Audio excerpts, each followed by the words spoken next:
नमस्कार, आप देख रहे हैं अपना पसंदीदा चैनल IBC 24 हमर बानी हमर गोट लेकर। मैं हूं आपके साथ ऋतु सिंह। चलिए शुरुआत करते हैं। मुख्यमंत्री भूपेश बघेल ने राजनांदगांव मेडिकल कॉलेज में अव्यवस्था की शिकायत को लेकर स्वास्थ्य विभाग के अपर मुख्य सचिव को आवश्यक कार्रवाई के निर्देश दिए हैं। वहीं बिलासपुर में पॉजिटिविटी रेट बढ़ने पर चिंता जताई और समुचित उपयोग करने के निर्देश वहां के जनप्रतिनिधि और अधिकारियों को दिए हैं। मुख्यमंत्री ने सभी नगर निगमों के महापौर और आयुक्त के साथ वीडियो कॉन्फ्रेंसिंग के जरिए चर्चा की। इस बैठक में सीएम ने महापौर और पार्षद निधि को कोरोना के नियंत्रण और उपचार पर खर्च करने के निर्देश दिए। वहीं दूसरे राज्यों से आने वाले लोगों की corona testing railway station, bus stand और राज्य के सीमावर्ती चेक पोस्ट पर कराने के निर्देश दिए। सभी नगर निगमों को जरूरत अनुसार इलेक्ट्रिक शवदाह गृह बनाने के निर्देश भी दिए गए हैं। इसी तरह सार्वजनिक क्षेत्र के उपक्रमों से कोरोना संक्रमण और उपचार के लिए आवश्यक सहयोग लेने के निर्देश दिए। सभी नगर निगम में लॉकडाउन के दौरान सभी वार्ड और कॉलोनियों में सब्जी समेत जरूरत के सामान की डोर टू डोर उपलब्धता सुनिश्चित करने के भी निर्देश दिए।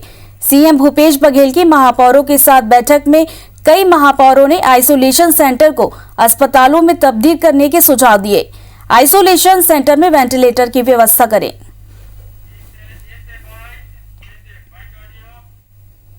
अभी इंडोर में भी हमने उसको हॉस्पिटल का रूप देने जा रहे हैं। आज से वहां पर, आज या कल से वहां ब्लड टेस्टिंग भी चालू हो जाएगी। आज शाम से वहां वेंटिलेटर भी चालू हो जाएगा। तो कुल मिला के एक हॉस्पिटल का रूप, जो केयर सेंटर है वो एक हॉस्पिटल का रूप ले लेगा। मगर जितने और भी हमारे जो सेंटर हैं, अब उस सेंटर को ना बोल के हमें हॉस्पिटल का रूप उसको देना चाहिए। कहीं ना कहीं हमारी हॉस्पिटल की क्राइसिस कम हो जाएगी। ये हमने माननीय मुख्यमंत्री जी से कहा है। इसी खबर पर हमारे साथ ज्यादा जानकारी के साथ सौरभ सिंह परिहार जुड़ रहे हैं। सौरभ, कोरोना को लेकर सीएम भूपेश बघेल ने एक अहम बैठक ली है। क्या क्या फैसले लिए गए इस बैठक में?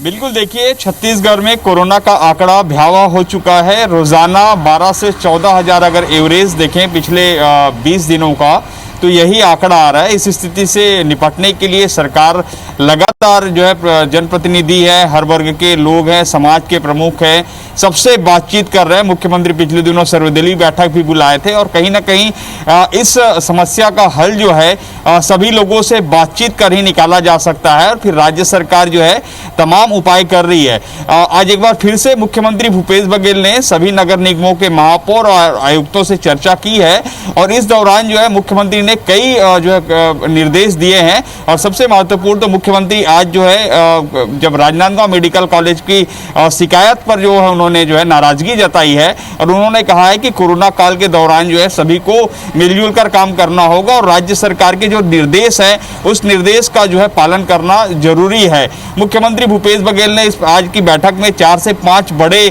जो निर्देश दिए हैं उसमें यही है कि जो बाहर से आने वाले लोग हैं उनकी टेस्टिंग होगी। बगैर टेस्टिंग के जो है छत्तीसगढ़ की सीमा में प्रवेश नहीं कर सकेंगे।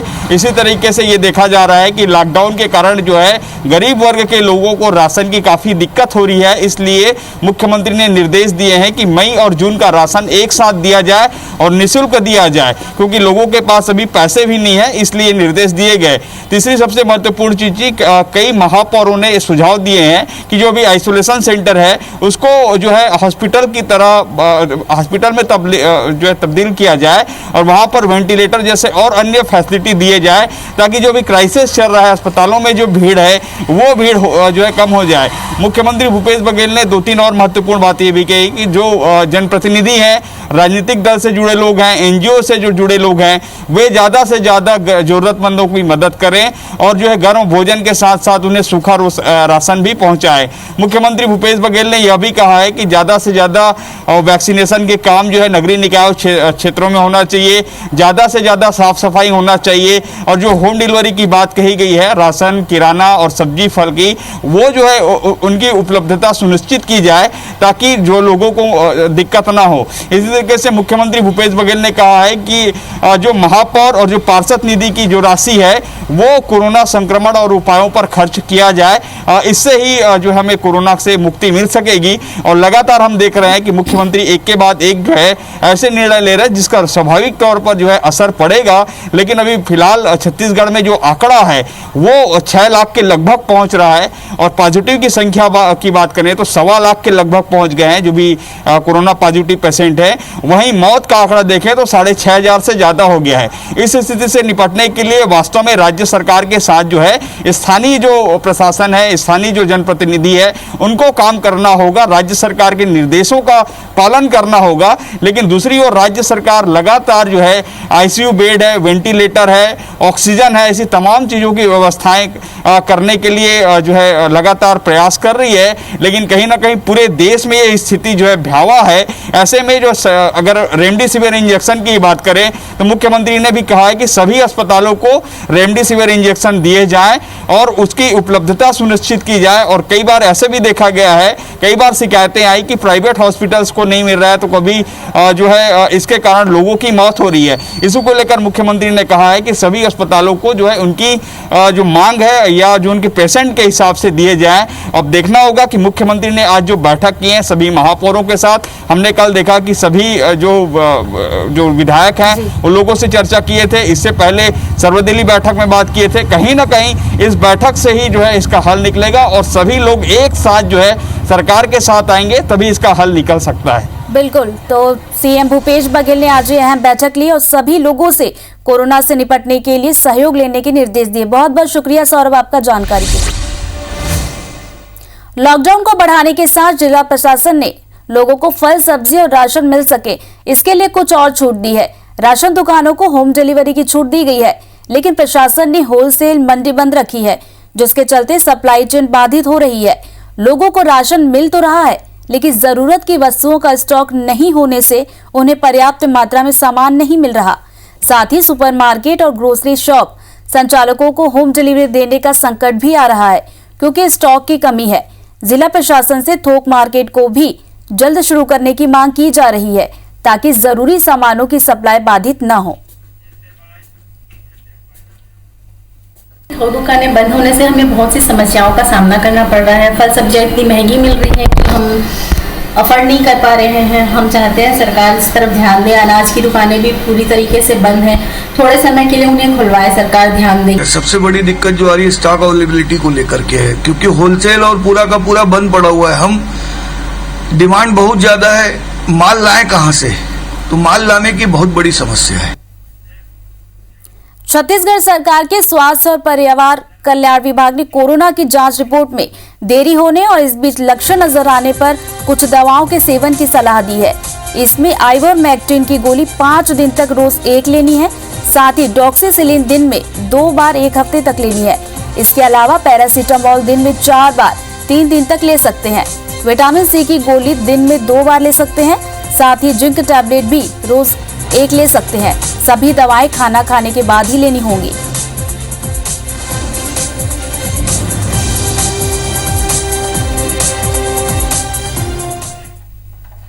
छत्तीसगढ़ माध्यमिक शिक्षा मंडल की 10वीं की परीक्षाएं निरस्त कर दी गई हैं, तो वहीं 3 मई से आयोजित होने वाली 12वीं की परीक्षाएं को भी स्थगित कर दिया गया है। कोरोना संक्रमण की परिस्थिति में सुधार के पश्चात नई समय सारणी जारी की जाएगी। शिक्षा मंत्री प्रेमसाय टेकाम ने बताया कि 10वीं के छात्रों को असाइनमेंट के आधार पर अंक दिए जाएंगे। यदि किसी छात्र ने असाइनमेंट नहीं किए हैं या असाइनमेंट में न्यूनतम उत्तीर्ण अंक प्राप्त नहीं किए, तो ऐसी स्थिति में उसे न्यूनतम उत्तीर्ण अंक प्रदान किए जाएंगे। यदि कोई विद्यार्थी प्राप्तांकों से असंतुष्ट रहता है, तो कोरोना महामारी नियंत्रित होने के बाद उसे श्रेणी सुधार के लिए परीक्षा में बैठने की अनुमति दी जाएगी। शिक्षा मंत्री प्रेमसाय टेकाम से बातचीत की हमारे संवाददाता सौरभ सिंह परिहार ने। मंत्री प्रेमसाय सिंह टेकाम जी हैं।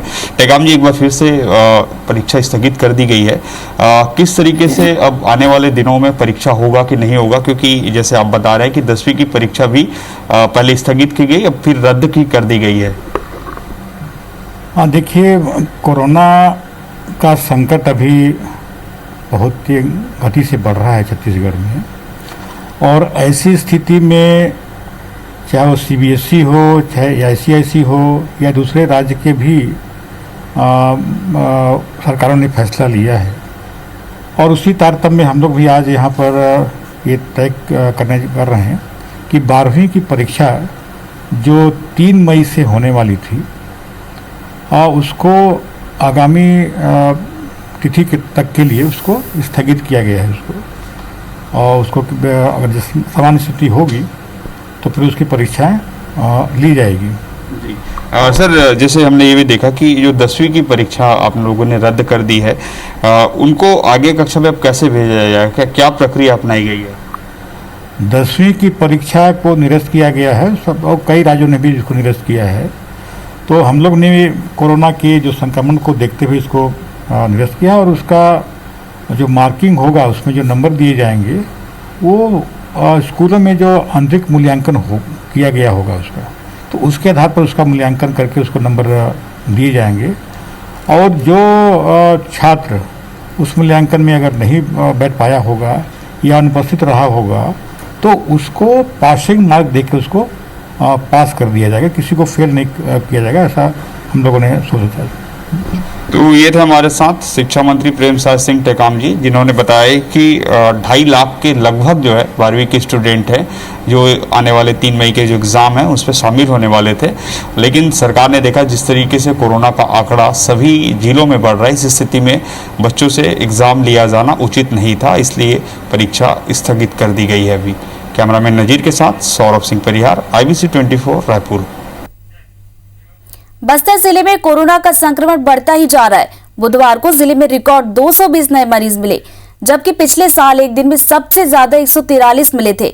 जांच में ज्यादातर पॉजिटिव बेवजह घूमने वाले लोग पाए गए हैं। पिछले 2 दिनों में बेवजह निकले 700 लोगों को पकड़कर इनका कोरोना टेस्ट करवाया गया। इनमें से 80 लोग पॉजिटिव पाए गए हैं। जिले में मौत के आंकड़े भी बढ़े हैं। औसतन 3 लोगों की मौत रोज हो रही है। हालांकि इसमें जगदलपुर मेडिकल कॉलेज में भर्ती होने वाले दक्षिण बस्तर के गंभीर मरीज भी शामिल हैं। इधर प्रशासन ने भी इंतजाम शुरू कर दिए हैं। और रोज अपन जैसे टेस्टिंग में अपने को जैसे 200 पॉजिटिव अगर निकल रहा है तो उसमें से 1 या 2 को ही हम लोगों को एडमिट करने की जरूरत यहाँ पर दिखता है। बाकी सब होम आइसोलेशन में ठीक होके क्योर होके जा रहे हैं। सरकार ने और प्रशासन ने विशेष करके हमारे कलेक्टर साहब के निर्देश में बस्तर जिला में बहुत अच्छी व्यवस्था है।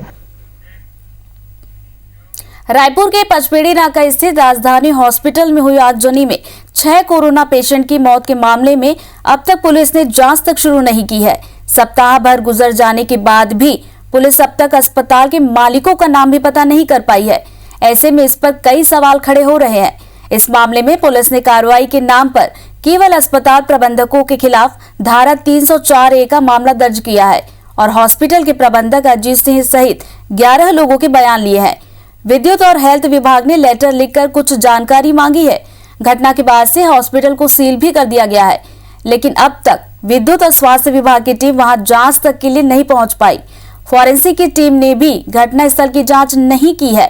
ऐसे में पुलिस और जिला प्रशासन की जांच पर कई सवाल खड़े हो रहे हैं। एडिशनल एसपी सिटी का कहना है कि विद्युत विभाग को पत्र लिखकर ये जानकारी मांगी गई है कि आग किस वजह से लगी। वहीं स्वास्थ्य विभाग से जानकारी मांगी गई है कि इस अस्पताल में सभी नियमों का पालन किया गया है या फिर नहीं। पोस्टमार्टम रिपोर्ट के मुताबिक 1 मरीज की मौत जलने और बाकी 5 मरीजों की मौत दम घुटने से हुई है। पचपेड़ी नाका के पास राजधानी हॉस्पिटल में 17 तारीख के शाम 4 बजे अचानक आग लग गई थी। एक एडमिनिस्ट्रेटर है अजीत सिंह जो कि हॉस्पिटल में रहते थे, उनको नोटिस दिया गया है और उनसे जानकारी ली गई है कि कौन कौन इसके प्रबंधन मंडल में थे जो इस हॉस्पिटल को संचालित कर रहे थे। कुछ विभागों से जानकारी मांगी गई है जिसमें एक विद्युत डिपार्टमेंट है और इसमें विवेचना जारी है। 11 लोगों के इसमें कथन दर्ज किए जा चुके हैं। रायगढ़ जिले में लगातार बढ़ रहे कोरोना के मामले ने जिला प्रशासन की चिंता बढ़ा दी है। इस समय औसतन प्रतिदिन 900 से 1000 कोरोना मरीज मिल रहे हैं। औद्योगिक जिला होने की वजह से जिले में हर दिन बड़ी संख्या में बाहरी लोगों की आवाजाही हो रही है। ऐसे में जिले से लगी उड़ीसा की सीमाएं पूरी तरह सील कर दी गई हैं। बाहर से आने वाले लोगों की जांच की जा रही है। साथ ही जिला कलेक्टर ने होम क्वारंटाइन पर भी पाबंदी लगा दी है। अब बाहर से आने वाले हर व्यक्ति को सरकारी या फिर पेड क्वारंटाइन सेंटरों में ही 7 दिनों तक रहना होगा। इसके लिए सभी क्वारंटाइन सेंटरों को फिर से शुरू कर दिया गया है। लोगों की सुविधा को देखते हुए जिला प्रशासन ने होटल और मैरिज गार्डन्स में 7 पेड क्वारंटाइन सेंटर भी बनाए हैं। रेलवे स्टेशन या बस स्टैंड या कहीं से भी किसी मार्ग से भी अन्य स्टेट से जो लोग आते हैं उनके लिए निर्देश है कि उनके पास या तो 72 घंटे के अंदर का RT-PCR या कोई भी टेस्ट का निगेटिव रिपोर्ट होना चाहिए। और अगर रिपोर्ट नहीं है उनके पास तो उनका हम एंटीजन टेस्ट कराते हैं और अगर पॉजिटिव होता है तो अकॉर्डिंगली या तो घर में रखना है या तो फिर सेंटर में रखने का है। केसेस बढ़े हैं कोरोना के, तो बाकी जितने भी सेवा जो है हमारे पास, जो सभी प्रकार के जो यात्री बाहर से जो आ रहे हैं उनको छत्तीसगढ़ में प्रवेश नहीं दिया जा रहा है और टेस्ट उपरांत और उनके सर्टिफिकेट के आधार पर ही उनको प्रवेश दिया जा रहा है। उसी प्रकार से जो अंतर जिला जो सीमाएं हैं वहाँ पर भी बल लगाया गया है। सभी जगह कोशिश की जा रही है कि किसी प्रकार से जो संक्रमित व्यक्ति प्रवेश न करे। कोरोना वायरस से संक्रमित मरीज के इलाज में प्लाज्मा थेरेपी काफी कारगर साबित हो रही है। लोगों को इससे घबराने की कोई बात नहीं है। बालको मेडिकल सेंटर के transfusion medicine consultant doctor Nilesh Jain के मुताबिक प्लाज्मा थेरेपी सबसे ज्यादा मॉडरेट केस में सक्सेसफुल है। हल्के या गंभीर मरीजों के लिए प्लाज्मा थेरेपी इतनी ज्यादा कारगर नहीं है, लेकिन मॉडरेट केस में इसका अच्छा रिस्पॉन्स मिला है। ये थेरेपी एकदम सेफ है, इसमें प्लाज्मा आसानी से लिया जा सकता है। डॉक्टर नीलेश के मुताबिक प्लाज्मा के साथ खास बात यह है कि इसको 15 दिन में भी डोनेट किया जा सकता है। बालको मेडिकल सेंटर के लैब टेक्नीशियन अजय प्रकाश गौर के मुताबिक किसी के शरीर से प्लाज्मा निकालना बहुत आसान है। एडवांस मशीनें भी हैं, इससे लोगों को किसी तरह की परेशानी नहीं होती। बस थोड़ा सा समय जरूर लगता है, लेकिन ये थेरेपी एकदम सुरक्षित है। प्लाज्मा देने पहुंचे महासमुंद के हुशांत बघेल के मुताबिक वो खुश है कि इस आपात स्थिति में किसी के काम आ रहे हैं। प्लाज्मा थेरेपी एक थेरेपी है जिसमें बेसिकली एंटीबॉडीज जो कोविड के अगेंस्ट में बन जाती हैं किसी पेशेंट्स के अंदर। इन पेशेंट्स की कैटेगरी को हम लोग बोलते हैं मॉडरेटली सिम्टोमेटिक पेशेंट। तो जो कोविड के मॉडरेटली सिम्टोमेटिक पेशेंट्स हैं, ऐसे पेशेंट्स को ही ये प्लाज्मा थेरेपी दी जानी चाहिए और ऐसे डोनर से लेना है जो कि पहले कोविड होके ठीक हो गए हैं और जिनके अंदर एंटीबॉडी बन गई है। प्लाज्मा थेरेपी अच्छा है, जिन लोगों में एंटीबॉडी टाइटर अच्छा है उन्हें प्लाज्मा डोनेट करना चाहिए। काफ़ी सेफ है, प्रोसीजर भी सेफ है और ब्लड डोनेशन की अपेक्षा ज़्यादा अच्छा है। वो 3 महीने अपन नहीं दे सकते, इसमें हर 15 दिन में डोनेट किया जा सकता है। जी, मुझे व्हाट्सएप ग्रुप से पता चला था इसके बारे में, प्लाज्मा डोनेशन के बारे में, और ये बहुत ही ईजी प्रोसेस है, सिंगल निडल वाला है। जैसे आप ब्लड डोनेट करते हैं सेम वैसा ही है, किसी प्रकार की परेशानी नहीं हो रही है और ये नॉर्मल है, थोड़ा टाइम टेकिंग है बट ठीक है। तो इसी के साथ हमार बानी हमार गोट में फिलहाल इतना ही। तमाम खबरों और अपडेट्स के लिए आप बने रहिए हमारे साथ और देखते रहिए IBC 24। नमस्कार।